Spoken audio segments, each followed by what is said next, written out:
made a video essay in a millennium. I am so back, genuinely. BFDIA 18 changed me.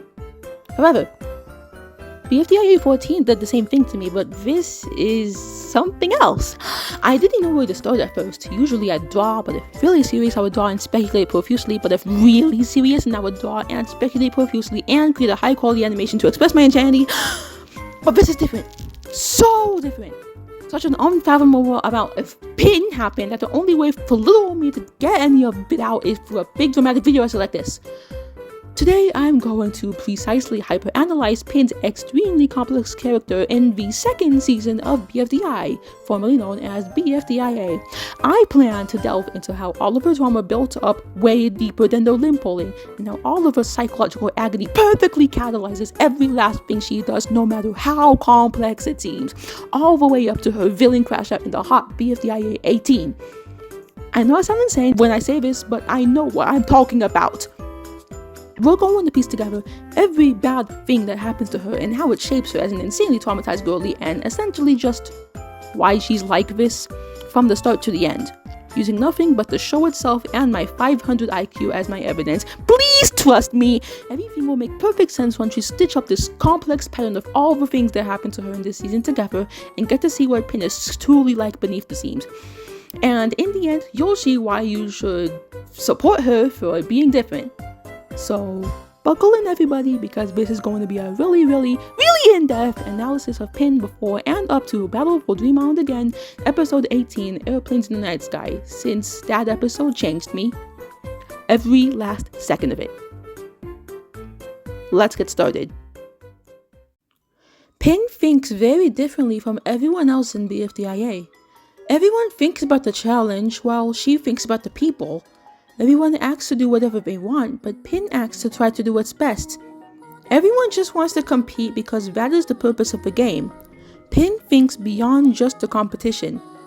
Listen to this. How about we mention that a way she was different from the rest of the cast was that she valued what was right and moral over what was just going to get people to win in the competition. I am telling you, OC, this is so important to her character and all of you miss it. Pin doesn't value what will get her team to win the competition. She values what is right and good for them.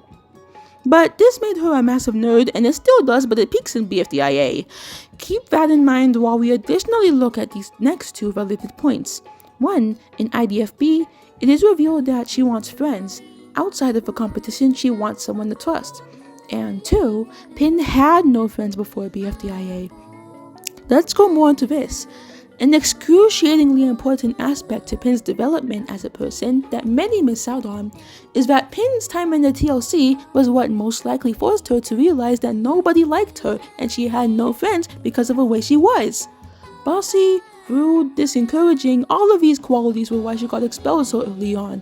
And the reason why she couldn't achieve her biggest dream of becoming a leader was because nobody liked her. So when she leaves and BFDIA happens, the first thing she wants is friends. Now, I'm sure that something that makes Pin stand out is that she wants to feel a deeper, real connection with people outside of just for benefit from the game. She believes benefit from and for people is much more important and worthwhile. A relationship in which 2 or more people listen to each other, understand each other, wipe each other's tears, and always stick by each other's side no matter what. With this in mind, one of the reasons why Pin hated BFDIA was because this was beyond impossible in that season, for so many reasons. With the team switching, anyone who you think you can trust can leave you anytime they want. And this happens to her. Everyone leaves, and it clearly affects her so much. An environment in BFDIA where everything is rapidly changing every second, and nothing is set, not even a goal. Pin needed someone who could help her since everything was so confusing, and instead, there was so much wrong here. She was different. She will always be different, and that is just one of the reasons that BFDIA made her so lonely. Let's look at another way. Why was Pin confused and lonely in BFDIA? We have the fact that she valued what was right over the competition. We have that she could never consistently have someone who would understand her. And on the extremely important topic of Coiny, please be patient as we will discuss his relationship with Pin later. How about we say that another way she was different was that she expressed herself differently from everyone else. This has to do with the fact that she thinks differently. Why was Pin the only one who didn't fit right in when she expressed herself in any way? Why was she the one who was punished when she did anything? Because the way she expressed herself was different. So different that everyone had to get through excruciating trauma and anxiety over it. Important point coming up. As an aspiring leader, Pin has one leader quality that she values with her life and soul, and it is her voice. Her ability to see something and speak up. Her ability to eloquently express when she feels something is wrong. And this means she values when people listen to her. A lot. Pin wants people to just listen to her, especially in BFDIA, because it's confusing and different, and she's different, and she needs someone to listen to her voice and understand her when she speaks. Does this happen? Absolutely fucking not. Every time she speaks up about anything, Shinsee's different. She is shut down and shut down and shut down. She wants to say something in BFDIA is unfair. She's shut down because it doesn't follow the norm. She literally just wants to express a little sadness. Shut down, since the only thing that matters to everyone else is winning the stupid competition. She wants to express something different. Shut down, ignored, thrown away, and this treatment goes to be her worst nightmare. Being ignored, being mocked, being pushed off when she expresses herself. It's her biggest fear. And this fear attacks and mauls her unconditionally in BFDIA. It's traumatic beyond words. When she expresses disbelief, heartbreak, anger at everyone for leaving her so fast in BFDIA 12. For one, because she thought they were her friends, and two, because it wasn't going to benefit them as people in any way. She was put through the most traumatic point in her life for it. Has anyone even thought about how terrifying being faceless must be? How she's still alive, but completely paralyzed of all of her expressive senses, just because she was a little different? Her dream is to be a leader, and then they turn her small and insignificant. Her dream is to express herself freely in a way that leads others, and they turn her into a doll that can do nothing but quote-unquote conform. At first, she's shut down by everyone for being herself, but when the abuse goes physical, it damages her psychologically more than anything. God. Pin then comes back one day by a complete miracle? No, coincidence. Nobody saved her, it just happened. She's no longer under the floor. She can see, she can eat, she can sleep, she can... The important thing here is that she can suddenly express herself again. But there was a shift in her mindset here, after all of that in which she had gone through. I'm talking about BFDIA 14 right now. But the effects of this new mindset she had concocted after that horrific trial is most clearly, explosively demonstrated both in this episode and... dun dun dun! BFDIA 18! Now, with all of these things in mind, we can look and study her behavior in BFDIA 18, since that's the hot topic as of late, and we can piece together everything now that we have a good understanding of why she was so traumatized. So let's go to BFDIA 18. Now that we're here, let's look at the very sweet and cuddly thing that is strongly demonstrated in this episode more than any other. Pin hates herself. She recognizes that she is different and she hates herself for it. She hates that she is virtually ununderstandable and unlovable, but we'll get to that one later. She is riddled to the very brim with anxiety, loneliness, and self-hatred, to the point where the way she expresses herself seems to completely change from before the big trauma occurred. This is shown in a lot of ways, but I'm going to first bring up one of the most central ways it's demonstrated in this scene. If you were trying to win, then you shouldn't have recovered me. Why? So I want to mention the banger autism allegory here. Pin takes the time to understand others because she technically has to, which fights with the fact that nobody bothers to do the same for her and understand her. Very heartbreaking. And how is that shown here? She knows Coiny just wants to win. She understands that Courtney's thoughts and worries really only extend to just succeeding in the competition itself, but as we learned, Pin doesn't value that same thing. And in case you somehow still don't believe me, it's literally mentioned in her beloved Amazing Teapot 2 rant. It is literally mentioned. But let's go back. With what she said to Courtney, she said that with her self-hatred. She understands him, but he doesn't understand her. One of the many reasons why she loathes herself. Moving on, look at this scene. You good, Pin? Got to get to the finish! Right! Huh. What? You may think. Is this what Small meant when she said Pin's mindset changed? Is she becoming like everyone else? Does she just want to win now? If you caught that, then good job, you're like really close. But that's not it. Just you wait. In the meantime, I'll say that as shown in this scene, Pin clearly rejects Courtney's care for her for two possible reasons. One, on the topic of her self-hatred, she feels that she doesn't deserve it. And two, and this is where I really start to bring in her odd relationship with Courtney, she feels that Courtney is just doing it for the challenge all over again. Will this be brought up again later? Yes. Let's look at this scene now. Pin, help me up! Pin? Pin, you can't leave! I recovered you! I got your face back! I dug to the center of the earth for you! Oh, whoa. Okay, there was a lot to unpack here. And many questions you may ask me. If Pin wants friends, why doesn't she help Courtney? Again, is this what Small meant by her mindset changing after the trauma when she runs after winning the competition? Nuh-uh. Let's look. We know that Pin knows Courtney just wants to win. In the intensity of this whole event, when she looks at him seconds away from losing the competition, Pin decides she has finally had enough of it. She has had enough of Courtney always valuing the good of her competition over the good of her deeply. He does do this. Literally at the beginning of the episode, Courtney does Pin's least favorite thing and is very actively ready to abandon and work against Pin for the sake of a competition. She loathes this and loathes herself for it again, because how come not even her own best friend wants her? Though, to us viewers, when we look at Courtney carrying Pin around, Courtney technically sticking with her, Courtney, and I quote, digging to the bottom of the earth for her, it seems all fine and dandy. But Pin honestly and truly believes that he is just doing this for himself in the competition.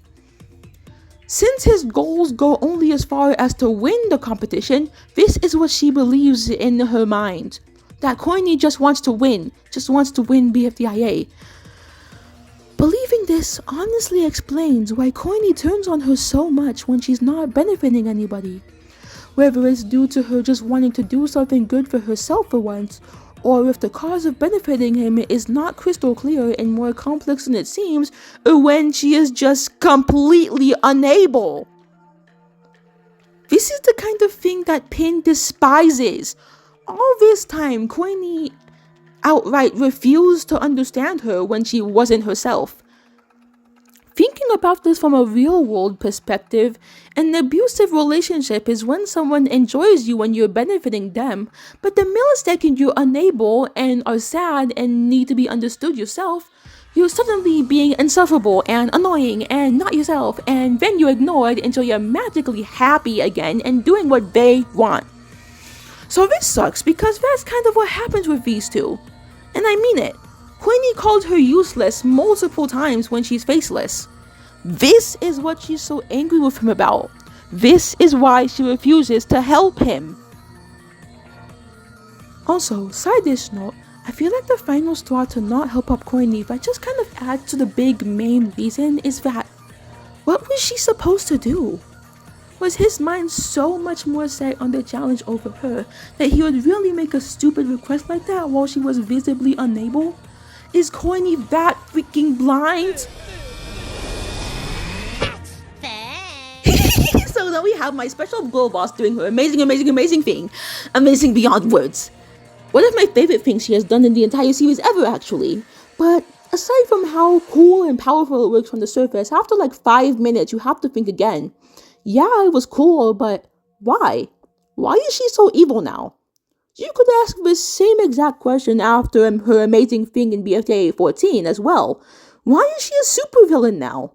And yes, I'm finally answering that question. Is this what Small meant by her mindset changing after her trauma? Just wanting to win? And this is the answer. Pin is doing nothing but mimicking what everyone else has done to her from her perspective.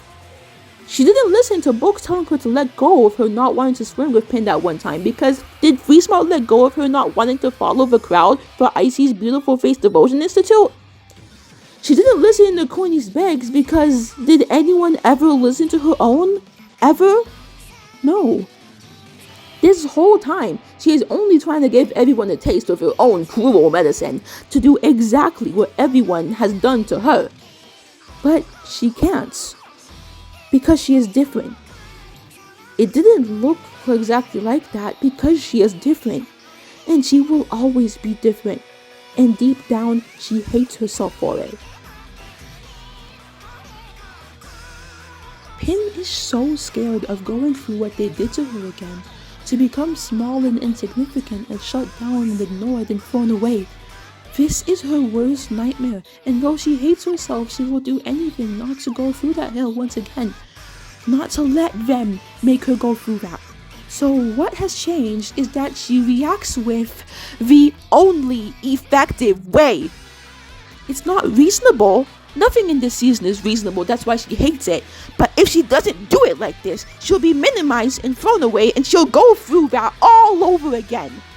She has to make a show. She has to.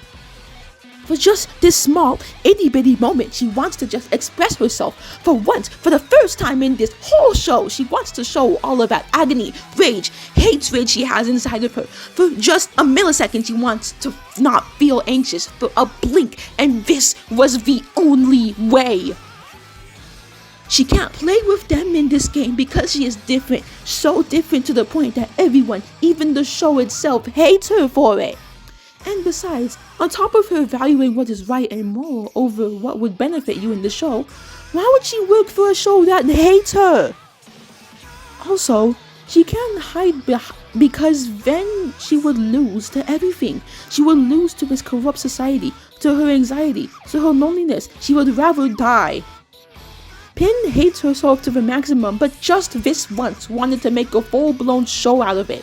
To make a show about how she hates everyone for being, well, different, just as they hated her for very that, as, like I said, she's trying to mimic them.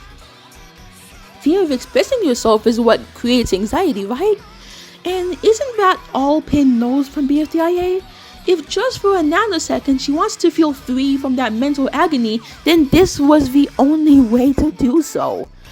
She knows she is nothing but a hateable burden, so why should she care for and try to understand others who would never bother to understand her? Why should she help people who would throw her away when she builds up the courage to do her dream of opening up? Why should she keep trying to convince anyone in this whole show otherwise that she is unlovable? She'll just have to make a show out of the fact that she is unlovable. She will, and just for this moment she'll be a bitch and she'll do it proudly. All just to feel something. Something that isn't anxiety, confusion, or self-hatred. Something.